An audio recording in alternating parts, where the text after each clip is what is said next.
Oui, on vous entend bien. Ok, super. Du coup, désolé pour le retard, et puis surtout pour pas avoir enregistré le TD. Donc j'ai expliqué le dernier exo du TD, mais peut-être pas en rentrant dans les détails, mais juste que vous ayez une idée de ce que Frédéric voulait vous faire faire dans cette partie-là. Et puis, euh, je vais aussi, euh, je vais aussi expliquer comment on peut résoudre le TME pour ceux qui n'ont pas forcément d'idée pour commencer. Donc ce que voulait vous faire faire Frédéric dans cette partie-là, c'est de manipuler encore les folds, mais cette fois-ci sur des structures qui sont pas purement séquentielles, mais qui sont arborescentes. Et donc on vous demande de définir un type pour les arbres binaires ternaires. Donc c'est des arbres qui peuvent avoir deux fils ou trois fils, l'un ou l'autre. Et donc ça va nous faire un data, BTT tree, donc binaire ternaire. Qu'est-ce que c'est un élément de... On réfléchit tout de suite, qu'est-ce que c'est un élément du monde des arbres binaires ternaires? Ça va être de dire... pardon, c'est un constructeur de type parce qu'il faut qu'il y a de l'information dedans. Soit c'est une feuille, soit c'est un nœud binaire, que Frédéric appelle judicieusement tout, qui contient un élément, et qui contient de type A, et qui contient deux fils, qui sont eux-mêmes des arbres binaires ternaires de type A. Donc de ce côté-là, pas de secret. Et puis l'arbre, le nœud ternaire, c'est un free. Et puis, sans surprise, euh, trois fils qui sont chacun des arbres qui vont bien. Et puis, pour pouvoir l'afficher, on va faire deriving show. Puis à un moment, on va probablement devoir lui demander de dériver EC du type A.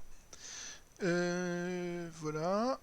Donc c'est une idée, c'est un type somme de produits. Et donc les trois états possibles d'un arbre binaire, c'est que c'est soit une feuille qui a rien, soit un arbre, un nœud binaire et il a une valeur et deux fils, soit un nœud ternaire, il a une valeur et trois fils. Et donc on va demander de définir les fonctions NB2 pour calculer le nombre de nœuds binaires dans un arbre et depth pour la profondeur de depth pour la profondeur de l'arbre. Alors allons-y. NB2, ça compte le nombre de nœuds binaires dans l'arbre. Donc c'est une fonction qui va prendre un arbre, un BT tree de type A, et qui va renvoyer quoi? Eh bien, qui va renvoyer un nombre de choses, donc un int. Et alors, qu'est-ce qu'on peut dire? Eh bien là, vous voyez, c'est vraiment la programmation fonctionnelle classique, où on va avoir une équation pour chaque élément de la somme de produits. Donc j'ai une équation pour dire si j'ai une feuille, alors combien j'ai de nœuds binaires? Ben 0. Si je suis un nœud binaire, dont la valeur est V et qui contient le fils gauche et le fils droit, qu'est-ce que je vais faire? Eh bien je vais compter le nombre de nœuds binaires du fils gauche, je vais l'ajouter au nombre de nœuds binaires du fils droit, et je vais ajouter ça à 1 parce que j'ai un nœud binaire ici. Et puis, si jamais j'ai un... Oui, c'est bon. Si jamais j'ai un nœud ternaire, alors... euh, c'est toujours NB2, mais c'est un nœud ternaire. Eh bien, je vais compter le nombre de nœuds binaires à gauche, à droite, et puis je ne vais pas ajouter 1. Et voilà ma fonction. Et il me faudrait un exemple d'arbre. Euh, pour qu'on puisse tester les choses. Qu'est-ce que je pourrais utiliser comme exemple d'arbre? Je pourrais utiliser un arbre qui a 3 nœuds et une valeur 12. Et son arbre de gauche, c'est un arbre qui a la valeur 11, une feuille, et un arbre qui a la valeur 10 et deux feuilles.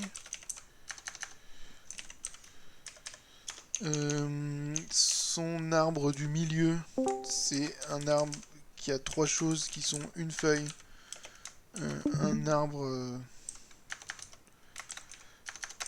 tout qui a la valeur 9, deux feuilles et 9. Et la troisième, c'est une feuille aussi.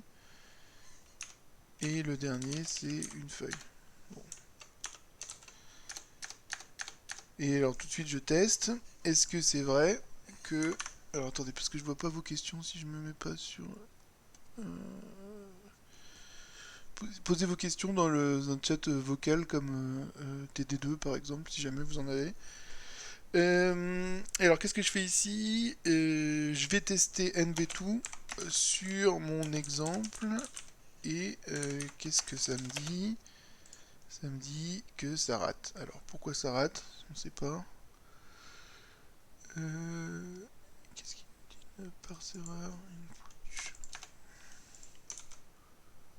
Ah non, c'est mon deriving qui est pas placé au bon endroit. Oui, exactement. Hop. Et là, tu sais évaluer? Non. Du coup, il n'y a pas de message d'erreur parce que je sais pas. Je crois qu'il y a une parenthèse de trop, deuxième ligne de Ah l'exemple. oui, ah oui, bien vu. Là, il me dit ne mets pas des parenthèses à cet endroit-là.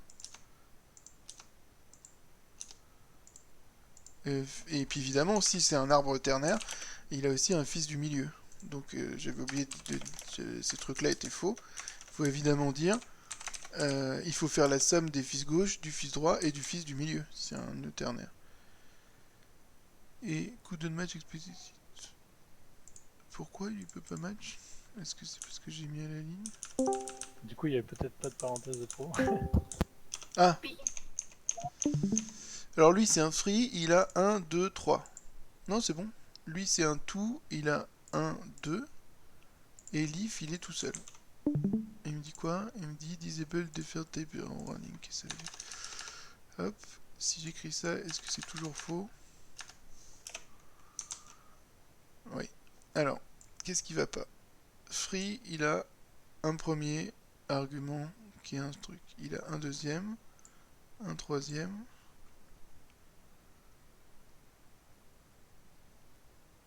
Ah, c'est le string qui a pas de valeur. Ah, bien vu. Merci. Heureusement que vous êtes là. Et est-ce que c'est vrai qu'il y a 3 nœuds tout dans mon truc? 1, 2, 3. C'est bon. Hop. Hop. Faire un truc un peu comme ça, un peu de traviole, mais ça devrait aller. Voilà. Donc on est content. NB2 fonctionne, en tout cas sur notre exemple, il fonctionne. Et ensuite, depth et préfixe. Alors depth, alors vous avez vu, c'est pour ça que c'est une partie un peu facultative du TD. Vous pouvez commencer votre TME si vous êtes à l'aise en programmation fonctionnelle, parce que on fait des choses de base. Il faut juste se faire ou se refaire, dans mon cas, à la syntaxe de Haskell. Ici, ce que je peux faire, alors depth, ça va prendre un BT tree de type A et ça va me renvoyer un entier qui correspond à sa profondeur.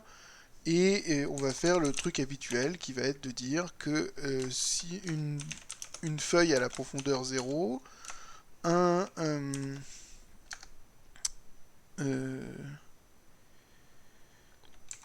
depth de un arbre binaire, qu'est-ce que ça va être? Ça va être le max des depths plus 1. Donc ça va être égal à 1 plus max de... Max c'est variadique? Je me souviens plus. Non.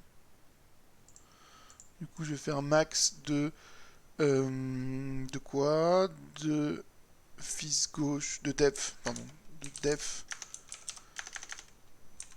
de fils gauche et de max de depth de fils droit. Ah non, pardon, j'ai que deux nœuds, donc c'est bon. Pourquoi il est pas d'accord? Parce que j'ai fait n'importe quoi. Voilà, donc on fait, voilà, et puis le côté rigolo, ça va être de dire qu'est-ce qui se passe si jamais... Non, c'est pas rigolo en fait, c'est pas vrai. Je vous vends le truc comme si c'était... Comme ça, on peut faire... on peut mettre des underscores pour bien montrer que ici, on se moque de V.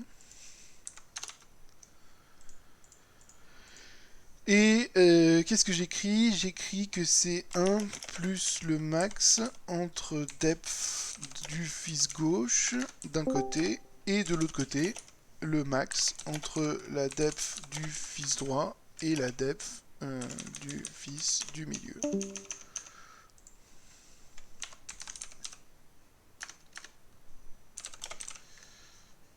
Alors, qu'est-ce qui se passe si j'appelle depth sur mon exemple? Il me dit 3. Ah, peut-être... Est-ce que c'est vrai? Donc 1, 2, 3. Et là aussi 1, 2, 3. Ouais, ça a l'air vrai. On peut juste se faire depth de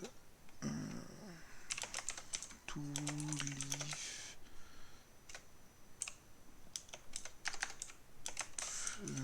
to 1 leaf free 2 leaf. Et ça fait 2. Et ça a l'air vrai. Bon, ok, depth a l'air de fonctionner. Et préfixe pour la liste des étiquettes en parcours préfixe. Alors je sais pas ce que ça veut dire le parcours préfixe, j'ai oublié depuis la grecque de maths, c'est bien triste. Je vois c'est quoi le... Qu'est-ce que c'est le parcours préfixe? C'est... Ah oui, il faut... Non, il faut intercaler... Ah, il faut mettre la valeur courante devant la valeur du fils gauche et la valeur du fils droit. C'est ça que ça doit vouloir dire. Donc je prends un bttree de A et je renvoie une liste de A. Et si jamais j'ai une leaf, je renvoie la liste vide. C'est pas depth, c'est préfixe d'ailleurs. Si jamais j'ai préfixe de tout valeur V, fils gauche, fils droit, je renvoie quoi? Je renvoie... Ah mince, je sais plus comment on concatène les listes en Haskell ou s'il faut... Enfin sinon je l'écris, hein, mais je sais plus s'il y a un opérateur... Il s'appelle concat. Et il vient du prélude. Ça prend une liste de listes et ça renvoie une liste. Et bah écoutez, tant mieux. Ça va faire V, 2 points, concat, de préfixe FG, préfixe FD. Il me dit note parce que concat c'est un foldable. Alors ça prend un foldable et ça envoie crochet A. Donc ça envoie une liste de A.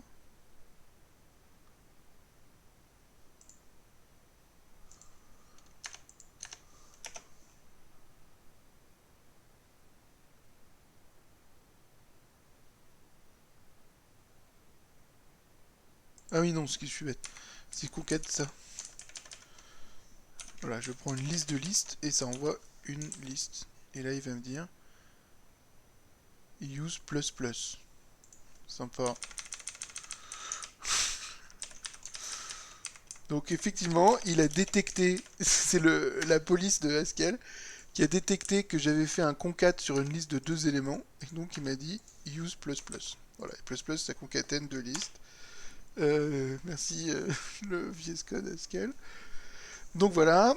Et puis évidemment, préfixe sur un arbre ternaire avec une valeur, un fils gauche, un fils du milieu, un fils droit. Ça va être égal à la valeur suivie de... Est-ce que je peux écrire les choses comme ça? Et voilà.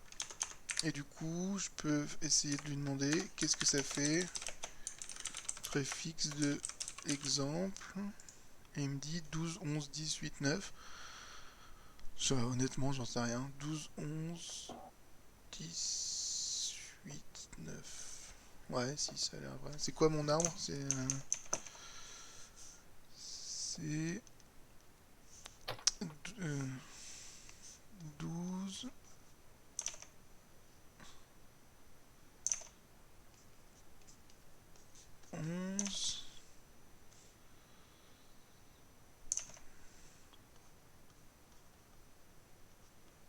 10, 8,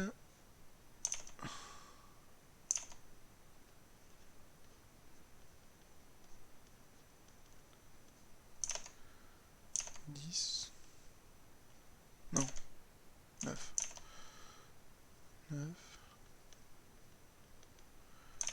et 12, 11, 10, 8, 9. Bah, je sais pas si c'est ça l'ordre préfixe. En tout cas, c'était ma tentative. Qu'est-ce qu'il a écrit, Frédéric, pour préfixe? Ouais, il a écrit ça. Ok. Bon. Voilà. Donner le principe d'induction sur les arbres binaires ternaires, en déduire la définition du type. En déduire la définition du type. En essayant de le déduire de la définition du type. Alors, vous avez vu que pour prouver des choses, il nous faut un principe d'induction. On l'a fait tout à l'heure sur les listes, vous vous souvenez? On avait cette histoire on veut montrer que pour toutes les listes, quand on fait prop map de f de la liste, ça marche. C'est-à-dire qu'on veut que list map de f de la liste est égal à list map 2 de f de la liste. On veut montrer ça pour toutes les listes. Alors qu'est-ce qu'on fait?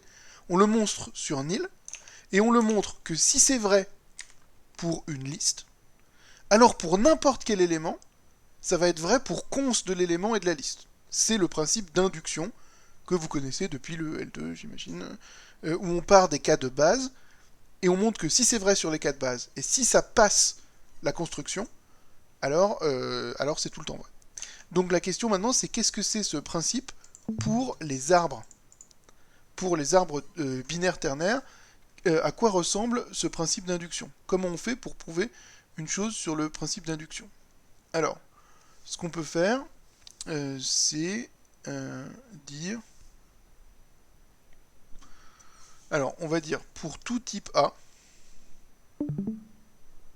quel que soit A, de n'importe quel type. Et alors, je recopie ce qu'a écrit Frédéric, parce que lui, il l'a écrit dans une manière un peu plus appliquée, au sens, ça ressemble à du vrai langage, et plutôt qu'un truc purement mathématique, où on utiliserait des symboles mathématiques, mais enfin, le raisonnement est même. On va prendre une propriété, ce qu'on veut montrer sur les arbres binaires ternaires. Donc propre, c'est une propriété des arbres binaires ternaires dans bool. D'accord? Et on va dire qu'est-ce qu'il faut pour que cette propriété soit tout le temps vraie. Il faut que 1, elle soit vraie pour le cas de base des arbres binaires ternaires. C'est-à-dire, il faut qu'on ait prop de l'if. Donc il faut que prop de l'if soit vrai. Deuxièmement, il faut qu'on puisse passer aux arbres binaires. Donc ça veut dire que pour tout fils gauche de type BT tri de A, pour tout fils droit de type BT tri de A, pour toute valeur V de A, il faut que quoi?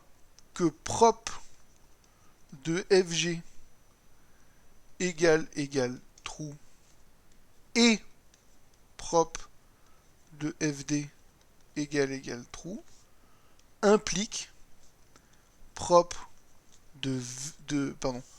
prop de tout V FG FD égale true. Donc ça veut dire que si jamais c'est vrai sur les deux fils de mon arbre, de mon nœud binaire, alors pour n'importe quelle valeur, ce sera vrai, ça doit être vrai sur l'arbre binaire. Donc c'est le passage de l'hypothèse de récurrence. Vous voyez, il y a deux hypothèses de récurrence, puis on s'en sert pour prouver sur un arbre plus grand, mais dans un cadre d'une induction sur une structure arborescente. Et maintenant, on fait pareil pour les nœuds ternaires. Pour tout fils gauche, BT tri A. Pour tout fils milieu, BT tri A. Pour tout fils droite, BT tri A. Et pour tout V de A, il faut que si jamais la propriété est vraie pour le fils gauche, et que la propriété est vraie pour le fils du milieu, donc là c'est un peu laborieux parce que vous avez déjà compris ce qu'on est en train de faire, et que la propriété est vraie pour le fils droit, alors j'ai écrit de plus en plus mal, il faut que la propriété soit vraie pour l'arbre construit avec un nœud ternaire, la valeur V, le fils gauche, le fils du milieu et le fils droit. Si jamais ces trois choses-là sont vraies, le 1, le 2 et le 3, alors qu'est-ce qu'on peut en déduire? On peut en déduire que quel que soit t de type bt' de A, prop de t est vrai. Donc c'est écrit en Haskell plutôt qu'écrit en maths, en semi-Haskell plutôt qu'en maths, mais vous comprenez ce qui se passe. Le principe d'induction sur les arbres binaires ternaires, c'est de dire, je prends n'importe quelle propriété, si elle est vraie sur toutes les feuilles, enfin, il n'y a que ce que tu sais, si elle est vraie sur les feuilles, si, quand elle est vraie sur le fils gauche et le fils droit, alors elle devient vraie sur n'importe quel arbre, n'importe quel deux binaire qui a ce fils gauche et ce fils droit, et si, quand elle est vraie sur trois arbres, elle est vraie sur l'arbre composé avec une valeur et ses trois arbres, alors elle est tout le temps vraie. On remonte la vérité à travers l'induction, hein, c'est vraiment le principe d'induction que vous connaissez depuis longtemps.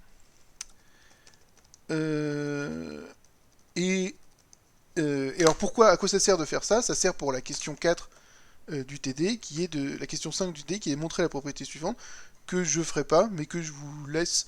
Alors je vous laisse pas, je vous oblige pas à le faire, d'accord? C'est pas quelque chose de particulièrement important. Ce qui est important, par contre, c'est de comprendre comment on fait des inductions et comment on peut faire les preuves par induction. Mais j'aimerais bien qu'il y en ait certains d'entre vous qui essayent, en tout cas ceux qui ont le moins bien compris les preuves par induction qu'on a faites tout à l'heure et la semaine dernière, qui essayent de le faire, au moins le début, pour essayer de voir comment on peut utiliser les équations qu'on a écrites pour progresser là-dedans. Donc je finis par la question 4, le TD, qui est la fonction trimap, qui fait le map pour les listes, et trifold.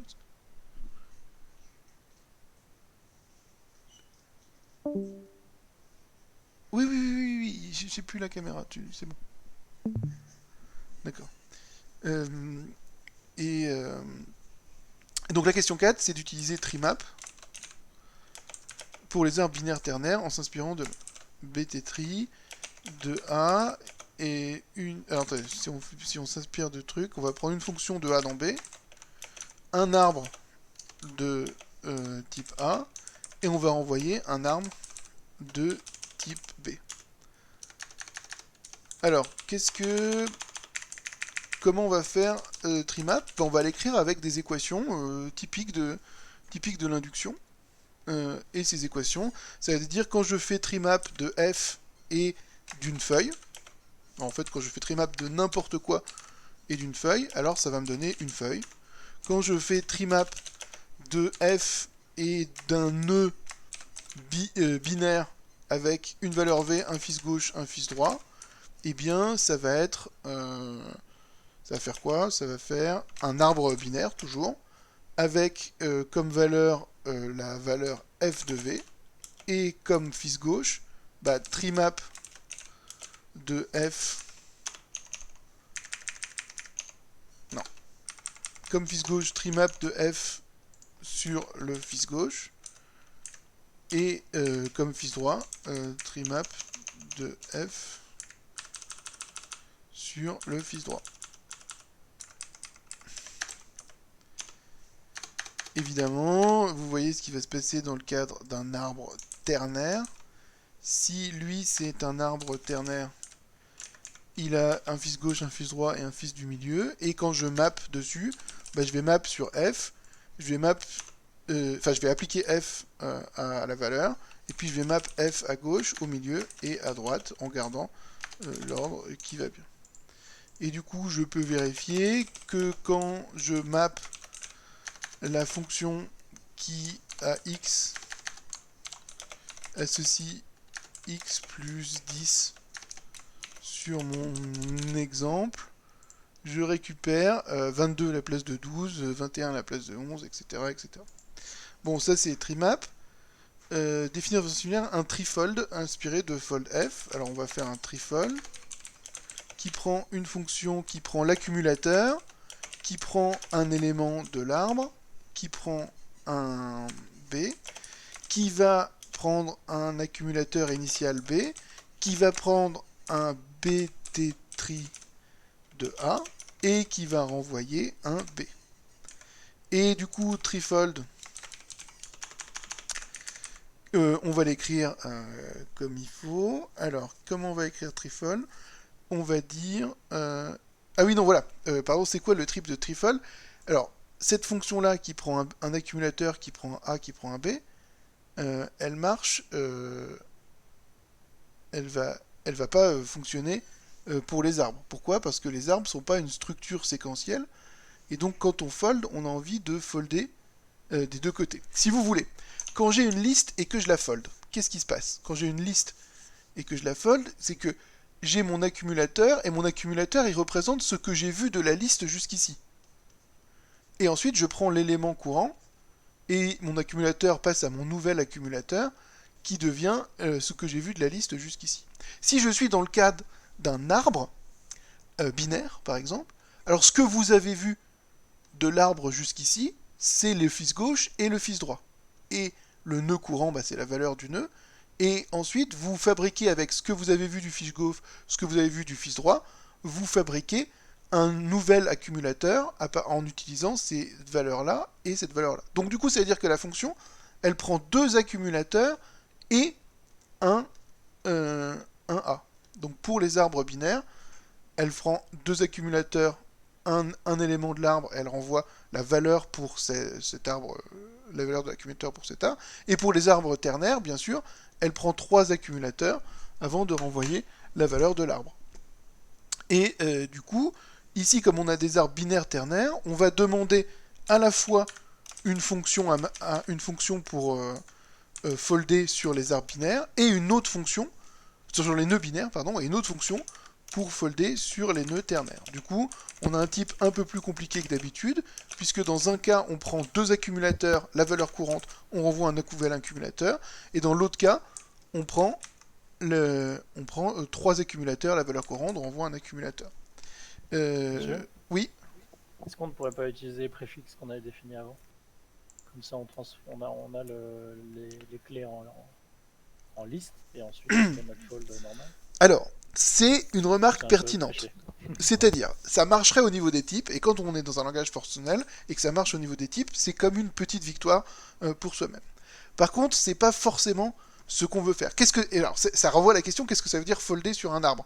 D'accord? J'ai l'impression chez vous que votre fold, il donnerait le même résultat sur l'arbre 3... Attendez, je vais me tromper, hein. Je sens que je vais me tromper. 3, 1, 2,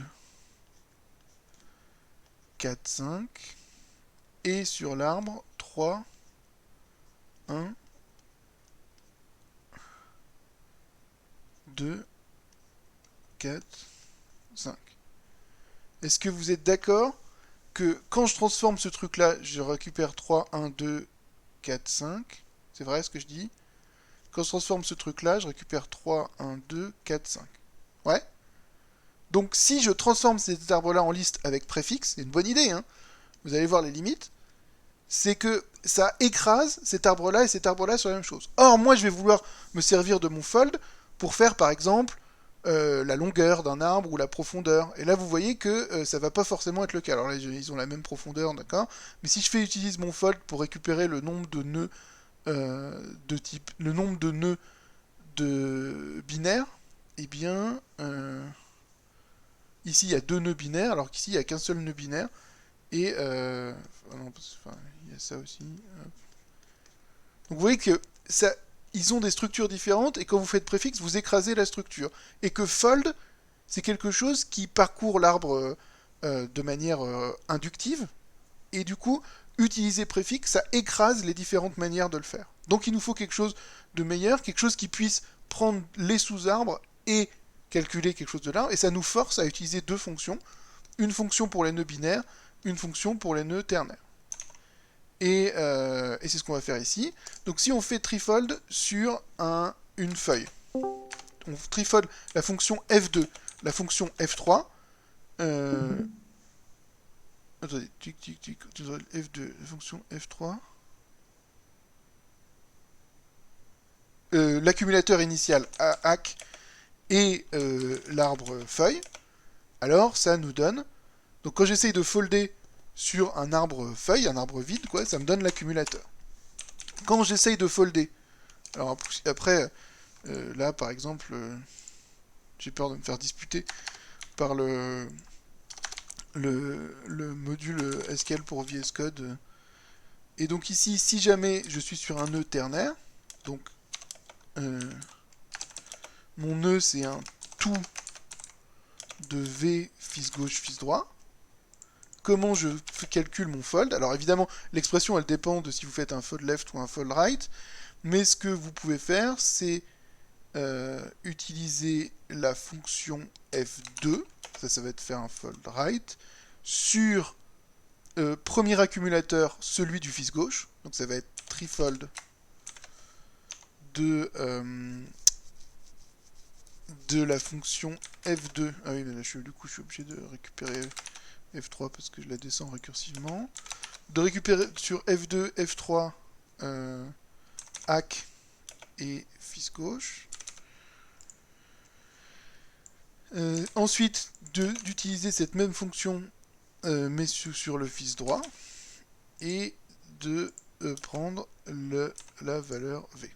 Donc là, je descends récursivement à gauche, descends récursivement à droite, ça me fait mes deux accumulateurs pour la fonction F2, je prends la valeur courante V, ça me fait ma valeur pour le fold, et je récupère un résultat. Et ça fait un fold right, je pense. Et si je suis sur un nœud ternaire, donc j'ai un free V, FG, FM, FD, et bien sans surprise, je vais utiliser la fonction F3 plutôt que F2, celle qui marche sur les choses qui sont celles qui marchent quand il y a 3 accumulateurs.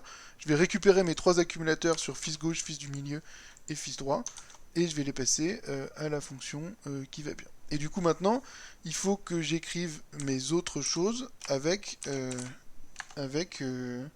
trifold. Donc comment je peux faire? Je peux écrire que trifold de le nombre d'arbres de taille 2 dans le nombre de nœuds de taille 2 dans mon arbre. Comment je peux le définir? Eh bien, je peux demander à folder.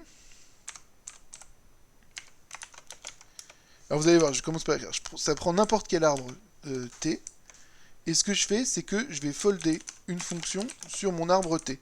Du coup, si je folde une fonction sur mon arbre T, je peux l'enlever des deux côtés. Et je peux écrire l'équation uniquement comme ça. Qu'est-ce que je vais folder comme fonction sur mon arbre T? Il me faut un F2 et un F3 et un accumulateur initial. L'accumulateur initial, ça va être 0, c'est-à-dire sur les feuilles, on a vu 0, nœud, 2. La fonction F2, ça va être une fonction qui prend 3 choses. Elle doit prendre l'accumulateur gauche, l'accumulateur droit, la valeur V, et elle doit renvoyer un nouvel accumulateur. L'accumulateur gauche, il représente le nombre de nœuds 2 que j'ai vu à gauche. L'accumulateur 3, le nombre de droit 2 que j'ai vu à droite, et la valeur V, on s'en moque. Et ce qu'on va renvoyer, c'est le nombre de nœuds gauche, plus le nombre de nœuds droit, plus 1, et donc on va renvoyer 1 plus AG plus AD. Et l'autre fonction, celle pour les nœuds ternaires, elle prend un accumulateur gauche, un accumulateur milieu, un accumulateur droit et la valeur courante. Ce qu'elle fait, c'est qu'elle oublie la valeur courante et elle renvoie la valeur de gauche, la valeur du milieu, plus la valeur de droite. Est-ce que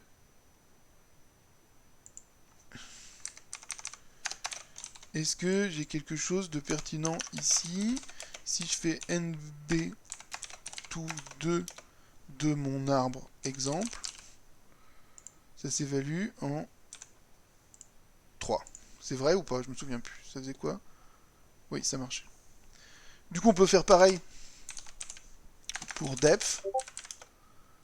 Attendez, je flippe parce que j'entends le gling du Discord. C'est bon. C'est pas pour moi, hein, ça. Ok. Donc du coup, je peux écrire depth de la même manière en utilisant cette technique de fold. Donc à vous de réfléchir dans votre tête à qu'est-ce que je vais utiliser comme manière de folder ici sur mes arbres. Eh bien, je vais partir d'une valeur initiale 0. La fonction que je prends sur les arbres gauche,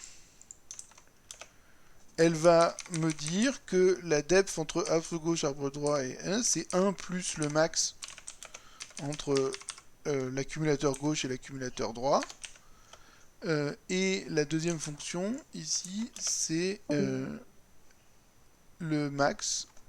C'est 1 plus le max entre l'accumulateur gauche et le max entre l'accumulateur du milieu et l'accumulateur droit.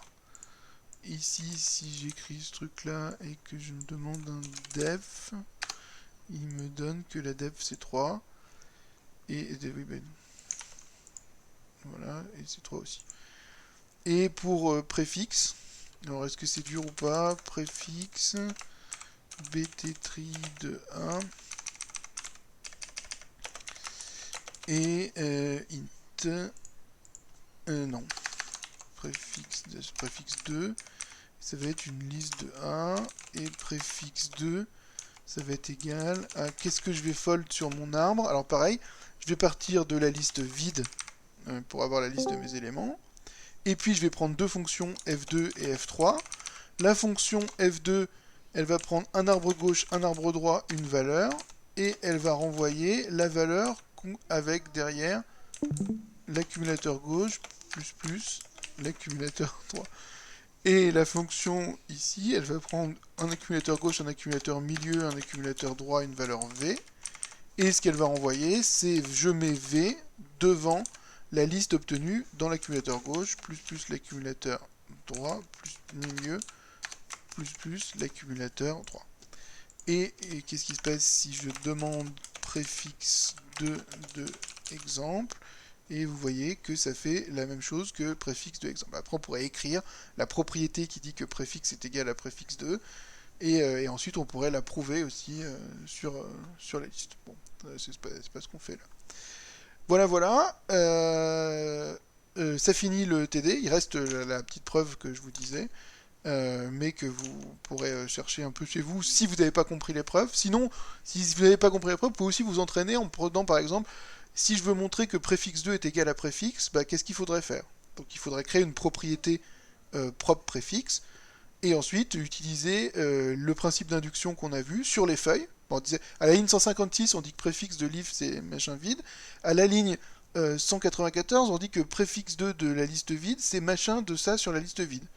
Mais à la ligne 177, pardon, pas sur la liste, sur l'arbre vide. Mais à la ligne 177, on dit que trifold de n'importe quoi sur l'if, oui, parce que n'importe quoi hack, donc la liste vide, sur l'if, c'est égal à hack. Donc ça fait liste vide aussi, et donc c'est bon sur l'if. Et après, il faudra regarder sur si jamais mon arbre c'est un tout, qu'est-ce que je fais? Et donc c'est ce qu'on a vu ici dans les différents cas. Et si jamais mon arbre c'est un free, qu'est-ce que je fais? Bon, voilà, comme on peut faire des preuves sur des structures. Et donc gardez à cet esprit que on fait de la programmation, gardez à l'esprit qu'on fait cette chose-là de programmation fonctionnelle, mais en prouvant les choses, en écrivant les propriétés explicitement, et en prouvant les choses, en prouvant ces propriétés ensuite. Et puis on fera du test aussi après. Alors, qu'est-ce que on dit pour le TME?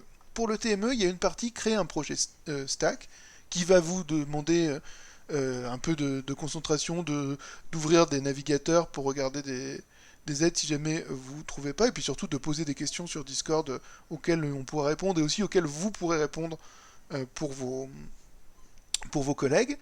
Et une fois que vous avez réussi à faire un projet de stack vide, c'est-à-dire un projet qui fait juste Hello World ou ce genre de choses, vous allez pouvoir faire le TME de cette semaine, qui est des stats sur un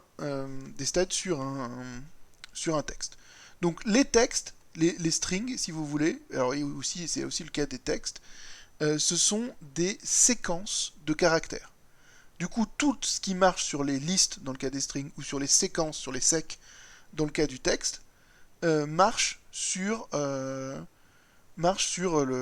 enfin ça va fonctionner sur votre sur les textes, puisque ce sont des séquences de string. Alors, qu'est-ce que vous pouvez faire une fois que vous avez votre texte? Et votre texte, c'est une séquence. Alors, séquence, c'est presque pareil que les listes, il y a un peu de différence. Vous verrez notamment dans les opérateurs. Votre texte, c'est une séquence de caractères. comment vous pouvez faire pour faire les choses classiques. Premièrement, vous pouvez compter le nombre de caractères. C'est ce qu'on vous demande de faire dans ce TME. Qu'est-ce que ça va faire compter le nombre de caractères? Ben, ça va être folder une fonction mystère sur le texte, qui va compter le nombre de caractères. Et là, normalement, si ça s'est bien passé le TD, la fonction mystère, vous l'avez directement. Ça va être la fonction qui prend les caractères un par un, qui les oublie et qui ajoute 1 à l'accumulateur. Bon, ça c'est plutôt facile de compter le nombre de caractères d'un texte. Ensuite, compter le nombre de mots. Alors ça c'est rigolo.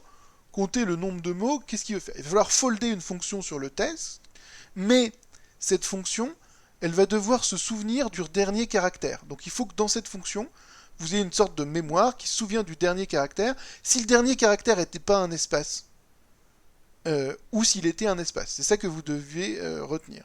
Si le dernier caractère était un espace et que vous voyez une lettre qui n'est pas un espace, vous rentrez dans un nouveau mot. Et si le dernier caractère était un espace et que vous voyez était pas un espace et que vous voyez un espace, alors vous finissez le mot. Et c'est à ce moment-là que vous allez compter. Donc l'information que vous allez accumuler, c'est un booléen qui va vous dire est-ce que j'ai vu un espace la dernière fois ou pas, et évidemment un entier qui va vous dire où est-ce que vous en êtes dans le nombre de mots. Donc essayez d'écrire compte mots avec fold. Si vous n'y arrivez pas, reposez des questions, mais vous allez voir, c'est un peu rigolo. Ensuite, qu'est-ce qu'il faut faire? Une table des caractères. Une table de caractères. Donc moi, j'ai pas été chercher les maps. Je pense que vous pouvez vous contenter de faire un type. Pardon, c'est un alias de type, c'est pas une définition de type, mais d'écrire type dict, de faire votre propre dictionnaire. Et moi, j'ai pris une liste de couples caractères entiers. Et donc, en gros, c'est une liste qui dit le caractère E, on l'a vu 175 fois, le caractère A, on l'a vu 37 fois, etc. Donc, il faut bien sûr des fonctions pour manipuler ces dicts. Et donc, je vais écrire une fonction pour ajouter un caractère à un dict, et une fonction qui convertit les caractères en string. Ah oui, donc il fait un affichage qui permet d'afficher le dictionnaire de manière jolie, c'est-à-dire quand il voit E175, il dit il devient la chaîne de caractères, le nombre de E est 175/n, le nombre de A est 137/n. Bon, voilà. Donc je manipule des dicts qui sont comme ça, et après, comment je construis mon dict? D'accord? Il faut que je fold une fonction sur mon texte, et cette fonction, il faut que quand elle voit un caractère qui est déjà dans le dictionnaire, elle l'ajoute au bon endroit, et quand elle voit un caractère qui n'est pas dans le dictionnaire, elle le rajoute à la fin en disant que c'est la première fois qu'elle l'a vu. Et ça c'est pareil, c'est une fonction qui va folder qu'on va folder sur les dictionnaires, et elle-même, elle est définie de manière récursive, parce que on peut même la définir avec un fold sur les dictionnaires. Donc on peut utiliser deux folds pour définir la fonction qui fabrique le dictionnaire à partir d'un texte. Un fold pour folder une fonction qui va prendre tous les caractères du texte un par un, qui lui-même utilise un fold sur le dictionnaire pour ajouter un caractère au dictionnaire. Voilà, et ensuite j'ai choisi, pour trier les lettres par ordre décroissant d'apparition, d'utiliser un tri par sélection. Avec deux fonctions, une fonction split qui prend le minimum et le reste du dictionnaire, et une fonction tri qui utilise la fonction split en faisant split régulièrement. Donc du coup, tri est récursive, et puis pour split, j'ai fait récursive aussi, il n'y avait pas besoin de fold. Donc c'est des petits entraînements de programmation fonctionnelle et de syntaxe Haskell en même temps. Ça ne devrait pas vous prendre trop de temps, en tout cas si ça en prend beaucoup, il faut me le dire. Et puis ces choses-là, vous pouvez poser les questions sur Discord. Ok, merci.